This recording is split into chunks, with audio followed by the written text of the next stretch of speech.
안녕하세요, 장고입니다. 네, 그러면 오늘은 스프링 시작해 볼게요. 저는 스프링에 대한 좀 안 좋은 기억이 있어요. 제가 예전에 어디 면접 봤을 때 그때 코딩 테스트 합격하고 얼마 안 됐거든요. 그래서 아예 면접에 대한 준비를 아예 못했던 상태였어요. 근데 처음 코딩 테스트 합격했으니까 이제 부랴부랴 이제 막 면접을 준비하기 시작을 했어요. 근데 스프링이라는 존재가 너무 커 보이는 거예요. 스프링이라는 과목이. 그래서 안 그래도 내가 시간이 부족한데 이 스프링을 다 할 수 있을까 싶어서 그냥 스프링은 포기를 하자. 대신에 딴 거에 집중을 하자 생각을 하고 스프링을 안 했어요. 그리고 면접 이제 가서 이제 한 두 번째 질문이 스프링에 대해서 알고 있냐고 물어봤어요. 그래서 제가 모르겠다고. 왜냐면은 근데 저도 좀 나름 당당했던 게 스프링이 대학 정규 과정이 아니잖아요. 그러니까 스프링은 이제 그냥 어떤 기술로 사용하는 거지 그게 그 면접 때 당연히 알아야 되는 거 아니라고 생각했거든요. 아무튼 그래서 모른다고 하니까 당황을 했어요, 그 면접관들이. 그러고서는 그럼 혹시 스프링에 대해서 알고 있는 거라도 얘기해 봐라. 그래서 컨트롤러 요청 받아서 그런 걸로 알고 있다, 웹에 쓰 있는 걸로 알고 있다 라고 했죠. 그리고 나머지는 다 대답 잘했거든요. 떨어졌어요. 그만큼 스프링이 중요합니다, 여러분. 그만큼.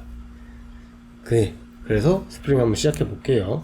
근데 지금 생각하면은 그렇게 그때 합격을 했으면 한 6개월을 좀 빨리 취업을 한 거거든요. 근데 어차피 잘 못 놀았을 것 같아요. 왜냐면은 코로나 때잖아요. 그래서 코로나 때라서 6개월 빨리 취업했다고 해도 비슷하지 않았을까. 그래서 여러분들이 지금 좀 행운의 시기이긴 해요. 이 취업 준비 생활을 그 코로나랑 함께 보낸다는 게 행운이에요. 만약 지금 대학교 신입생 보세요. 얼마나 불쌍해요. 걔네 지금 MT랑 세토 아무것도 못 갔잖아요. 벌써 2학년 지났나 그러면? 우리 코로나 시작하고 1학년, 2학년 지났나? 아무튼 우리는 그나마 좀 축복받은 세대다. 그나마 라고 생각하고 그러면 시작을 해볼게요. 자, 스프링에 대해서 설명을 해볼게요. 자, 저는 모두 스프링이 뭐라고 보통 여러분들이 알고 계시냐면은 보통 MVC로 알고 계세요. MVC. 그래서 컨트롤러로 요청 받아서 모델을 통해서 서비스 호출해서 처리한 다음에 뷰로 응답한다. 이렇게 보통 알고 계시거든요. 근데 MVC는 그냥 스프링의 라이브러리 중에 하나예요. 스프링 MVC예요. 여기에다가 보통 뭘 같이 쓰냐면 스프링 코어를 같이 쓰거든요.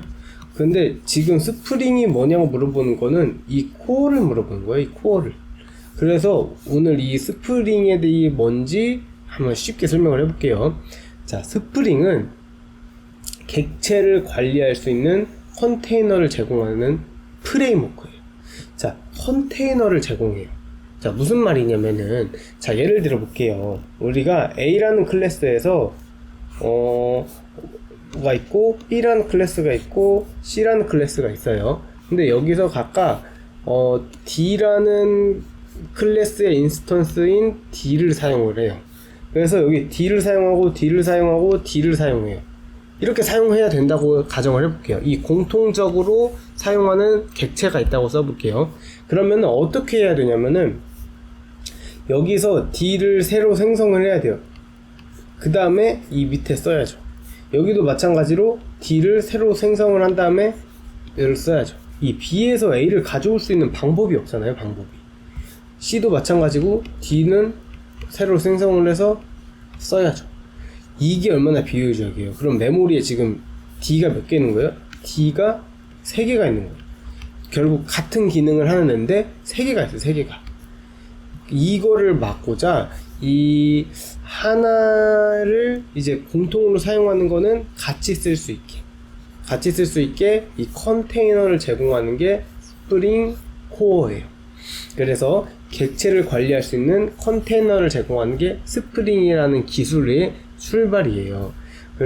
예전에도 이런 것들이 존재를 했었대요. 그때는 EJB라는 게 있었대요. EJB. 근데 EJB는 다른 어떤 거를 상속받아야 되고 구현해야 되고 아무튼 그 복잡했대요, 사용하는 게. 그래서 이거에 대한 불만을 가지고 만든 게 이제 스프링이에요. 스프링은 어떤 다른 기술을 사용할 필요 없이 그냥 순수 자바로 사용할 수 있고요. 이렇게 해서 객체를 관리하는 역할을 하게 됩니다.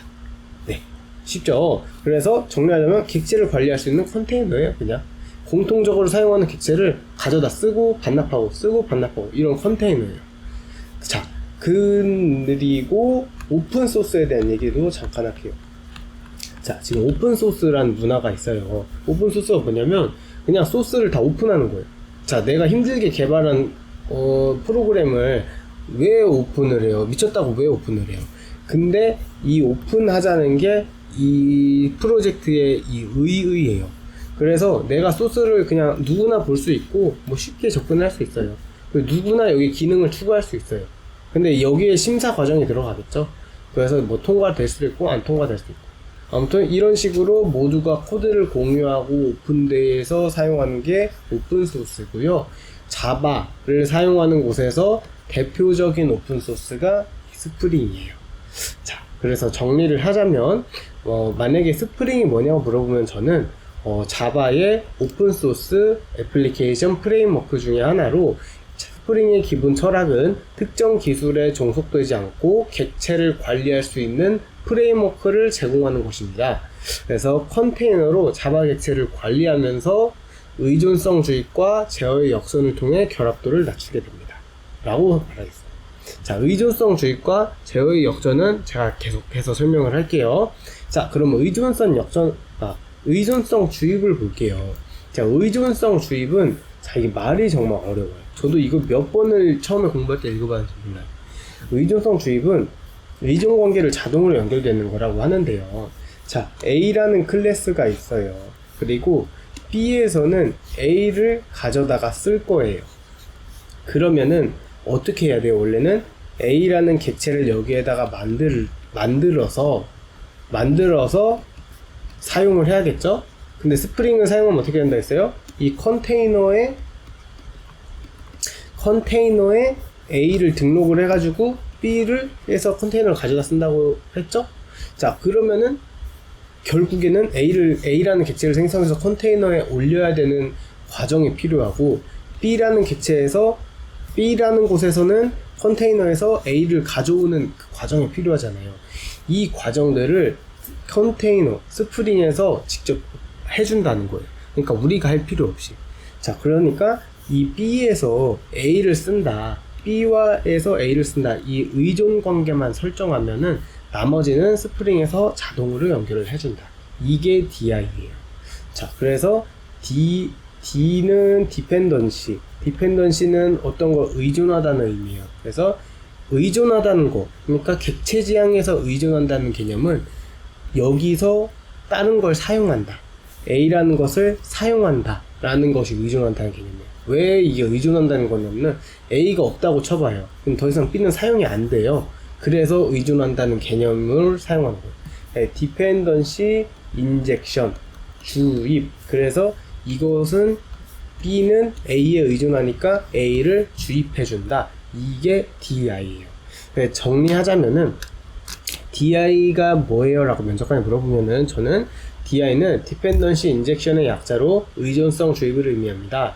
객체 간의 의존 관계를 미리 설정해 두면 스프링 컨테이너가 의존 관계를 자동으로 연결해 줍니다. 이렇게 되면은 직접 의존하는 객체를 생성하거나 아니면은 검색해서 가져올 필요 없어서 결합도가 낮아지는 장점이 있습니다. 라고 대답하겠어요. 네, 그럼 다음은 IOC 갈게요. 네, IOC는 이거는 뭐냐면 프레임워크의 특징이기도 해요. 프레임워크에. 자, 프레임워크 이거와 대비되는 것이 라이브러리가 있어요. 자, 라이브러리가 뭐냐면은, 자, 우리가 예를 들어서 랜덤을 사용하려면, 자바에서 랜덤을 사용하려면 어떤 클래스를 가져와서 여기서 랜덤 하고 넘버를 뽑죠. 뭐 예를 들어서 mass.random 이렇게 뽑죠. 이렇게 밖에서 가져오는 걸 라이브러리라고 해요. 자바에서 직접 제공하지 않고 외부에서 가져와서 사용하는 거를 라이브러리라고 해요. 자, 그러면은 우리가 주사위를 굴릴 때 뭐 주사위를 굴리는 프로그램을 짠다고 했어요. 그럼 메스트 랜덤 하고 이렇게 숫자를 가져와서 A를 가져온 다음에 시스템 out.print ln 해가지고 A를 뭐 뽑는 이런 어떤 메소드를 짠다고 해요. 그러면은 이런 전체 흐름, 전체 내가 실행하는 거를 누가 짜요? 내가 짜요. 그래서 그때 라이브러리를 활용해서, 그래서 전체 이 로직이 어떻게 진행되는지를 짜는 것을 제어권이라고 해요. 그래서 내 프로그램 전체를 내가 제어하고 있어. 그래서 제어하는 것, 제어권이 개발자에게 있어요. 그 개발자, 즉 사용자에게 있어요. 근데 프레임워크를 사용하면 어떤 일이 발생하면요, 프레임워크가 전체의 흐름이 이미 정해져 있어요.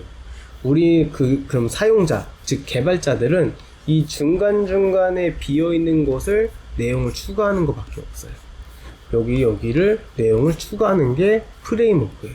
다시 정리하자면 프레임워크는 전체 흐름이 정해져 있고 우리는 그 내용을 짜는 거예요. 이것이 제어권의 역전이라고 해요. 그러니까 기존에는 사용자가, 개발자가 코드를 짜서 전체 코드의 흐름을 내가 정의해 왔는데, 이제 프레임워크에서는 그게 프레임워크에서 전체 흐름을 정의하고 우리는 그 중간중간을 짜 넣는다. 이게 IOC예요. 자, 그럼 스프링에서는 어떻게 되냐면, 스프링이 프레임워크 중에 하나거든요. 왜냐하면은 이게 지금 컨테이너가 이렇게 유지되기 때문이에요. 컨테이너에서 이 컨테이너가 진행되면서 이제 그 의존 관계에 있는 객체들을 생성하고 이 컨테이너에서 관리하고 다 쓰면 여기서 소멸하고, 이런 식으로 전체 컨테이너의 흐름이 정해져 있고 우리는 그 컨테이너 중간중간에 어떻게 사용할지만 짜 넣는 거예요. 자, 이해가 가시죠? 그럼 정리할게요. IOC가 뭐예요? 라고 물어보면 저는 IOC는 Inversion of Control의 약자로 제어의 역전을 의미합니다. 제어권이 사용자에게 있지 않고 프레임워크에 있어서 필요에 따라서 사용자의 코드를 호출하게 되는 것입니다. 그래서 스프링에서는 인스턴스의 생성부터 소멸까지 개발자가 아닌 컨테이너에서 대신 관리하게 됩니다. 라고 말하겠어요. 네, 그러면 IOC까지 했고요. 다음은 이제 ORM으로 넘어갈게요. 자, ORM은 관계형 데이터베이스를 OVP 언어로 변환해주는 기술이고요. ORM의 약자예요. 자, 오브젝트는 객체, 릴레이셔널은 관계형 데이터베이스. 여기가 관계형 RDBMS잖아요. 이 R의 약자고요. 그 매핑 연결해준다, 이 얘기예요.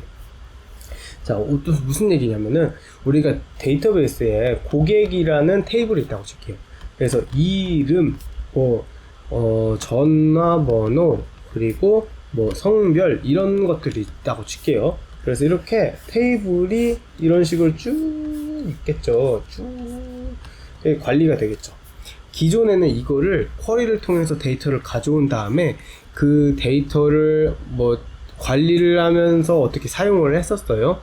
근데 이제는 어떻게 되냐면은 이 ORM에서는 어떻게 하는 거냐면 고객이란 클래스를 하나 만들어서 여기에 이름, 전화번호, 그리고 성별이라는 필드를 넣자 하는 거예요. 그래서 하나의 객체 안에 이 한 줄이 이렇게 들어가게, 하나의 객체 안에 한 줄이 들어가도록 만들자.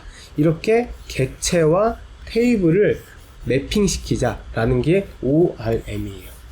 자, 이렇게 하면은 뭐가 좋냐면요, 이런 쿼리를 짜고 가져와서 그거를 파싱을 해요. 파싱이라는 거는 그 데이터를 사용하기 쉽게 처리해 주는 거예요. 파싱한 다음에 그 적당한 자리 구조에 넣고, 이런 과정들이 필요가 없어져요. 그래서 오로지 내가 짜고 싶은 코드, 그 코드에만 집중할 수가 있어요. 그런데 내가 짜고 싶은 코드를 뭐라고 하냐면 비즈니스 코드라고 해요. 그래서 비즈니스 코드에 집중할 수 있다는 장점이 있어요. 자, 그럼 다시 정리하자면 ORM이 뭐예요? 라고 물어보면 저는 ORM은 오브젝트 릴레이셔널 매핑의 약자로 관계형 데이터베이스를 OOP 언어, 그러니까 그 객체 지향 프로그래밍 언어로 변화해주는 기술입니다. 그래서 비즈니스 코드가 DB 테이블에 바로 접근하게 도와줍니다 라고 말하겠어요. 네, 그러면 다음에 JPA 볼게요.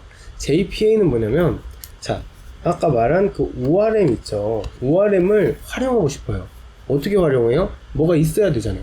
그래서 자바에서 그걸 활용하려고 이 ORM을 가져오는데 이때 JPA라는 개념을 자바에서 만들어요. JPA라는 개념을 만들어서 너네가 이저의 규약대로만 맞춰서 만들어. 대신에 내가 이 규약만 만들어 놓을게 라고 정해 놓은 게 JPA예요. 그래서 이거는 인터페이스고요. 인터페이스라서 어떻게 구현되어 있는 게 없어요. 그 말은 뭐냐면은 함수가 직접 짜져 있는 게 없어서 내가 실행이 불가능해요. 대신에 다른 뭐 회사들이 이 JPA를 가지고 와서 자기가 그 안에 비어있는 함수를 채워 넣어 가지고 사용할 수 있도록 만든 거예요. 자, 그래서 JPA가 뭐냐면 ORM을 위해서 자바에서 제공하는 API가 있어요. API를 JPA라고 해요. 네, 대표적으로 하이버네이트가 있어요. 하이버네이트는 이제 자바의 JPA를 구현한 거예요. 임플먼트 한 거죠. 그러니까 이거는 인터페이스고 이거는 클래스가 되겠죠. 이 JPA 인터페이스를 구현한. 그래가지고 우리가 실질적으로 사용하는 것은 하이버네이트가 될 거예요. 자, 그럼 정리하자면 JPA가 뭐예요? 라고 물어보면은 네, JPA는 ORM을 위해서 자바에서 제공하는 API입니다. 자바 객체와 DB 테이블을 매핑하는데요. 구현체로는 하이버네이트가 있습니다. 라고 말할 거예요. 네, 그러면 마지막으로 ORM, JPA, 하이버네이트의 장점에 대해서 하고 마무리할게요. 자, 우선은 아까 얘기한 것처럼 ORM을 사용하면요, 그 쿼리를 뭐 가져와서 실행하고 파싱하고 그 과정이 없어져요. 그래서 비즈니스 로직에 집중할 수 있고요. 그리고 이 아까 그 테이블을 객체로 만든다고 했잖아요. 그 객체를 가지고 활용해서 객체 중심의 개발이 가능해져요. 그래서 객체 중심. 자, 두 번째는요, 기존에는 SQL을 작성한 다음에 그거를 그 실행한 다음에 그 리절트 셋을 가져와서 그걸 처리해주는 그런 절차들이 되게 복잡했거든요. 그 JPA 하기 이전에는. 근데 이제는 메소드 호출 하나면 끝나요. 그래서 예를 들면은 find all 이렇게 하면은 거기 있는 테이블을 다 갖고 와요. 이런 식으로 메소드 호출만으로도 끝나서 생산성이 향상돼요. 생산성이란 거는 일을 더 잘한다고. 그러니까 짧은 시간에 일을 더 잘할 수 있게 돼요. 그리고 코드가 쉽다 보니까 유지보수가 쉬워져요. 유지보수 비용도 감소해요. 자, 이렇게 하면 다 좋죠. 거기다 하나 더 좋은 게 이 DB에 의존하지를 않아요. 이게 무슨 말이냐면은 우리가 MySQL로 작성을 했어요. 근데 갑자기 고객사에서 MySQL 말고 오라클로 해달래요. 그러면 기존에는 난리예요. 그러면 이 MySQL로 작성된 쿼리랑 오라클로 작성된 쿼리랑 조금씩 다르거든요. 그럼 이걸로 다 변환을 해줘야 될 거 아니에요. 이것들이 또 일이란 말이에요. 근데 하이버네이트, ORM, JPA는 할 필요가 없어요. 그냥 그 함수만 실행을 하면은, 이 메소드만 실행을 하면은 이 안에서 알아서 이 MySQL랑 오라클로 변환해 주거든요. 그러니까 우리는 설정 정보만 기존의 MySQL로 설정되어 있는 거를 오라클로 바꿔주기만 하면 돼요. 그러니까 어떤 DB에 의존하지 않아요. 어떤 하나의 DB에. 그래서 마음대로 바꿀 수 있다, 이 말이에요. 자, 이렇게 하면 장점만 있는 것 같잖아요. 근데 단점도 조금 있어요. 단점이 좀 있는 게 뭐냐면, 이런 식으로 처리를 안 해서 해주다 보니까 내부 로직이 있을 거 아니에요. 그러다 보니까 직접 내가 SQL 작성해서 엔터 치는 것보다는 조금 더 느려요. 성능이 조금 떨어지고요. 두 번째는 이제 아주 복잡한 쿼리들이 있어요. 막 복잡한 거는 막 A4용지 한두 장 넘어가는 쿼리들도 있고 그래요. 아무튼 그런 것들은 이제 이걸로 하이버네이트로 구현하기가 어려워요. 그래서 이런 단점들을 가지고 있어요. 그럼에도 장점이 너무 커서 실질적으로 이제 현업에서는 이제 하이버네이트를 많이 쓰죠. 네, 그럼 정리를 할게요. 자, 이제 면접관이 ORM, JPA, 하이버네이트의 장단점을 한번 설명해 보세요 라고 말하면 저는 네, 비즈니스 로직에 집중하고 객체 중심의 개발을 할 수 있게 됩니다. 그리고 메소드를 호출하는 것만으로도 쿼리를 수행해서 생산성이 향상되고요. 그 유지 비용이 줄어듭니다. 유지 보수 비용이 줄어듭니다. 그리고 특정 데이터베이스에 의존하지 않게 됩니다. 하지만 단점으로는 직접 SQL을 호출하는 것보다는 조금 느리고요. 그리고 뭐 복잡한 쿼리 같은 거는 메소드로 처리가 힘들다는 단점이 있습니다. 라고 대답을 하겠어요. 네, 그럼 이렇게 오늘 이제 스프링 알아봤는데요. 모두들 수고 정말 많으셨고 이제 고지가 얼마 안 남았으니까 조금만 더 화이팅해요. 그럼 안녕.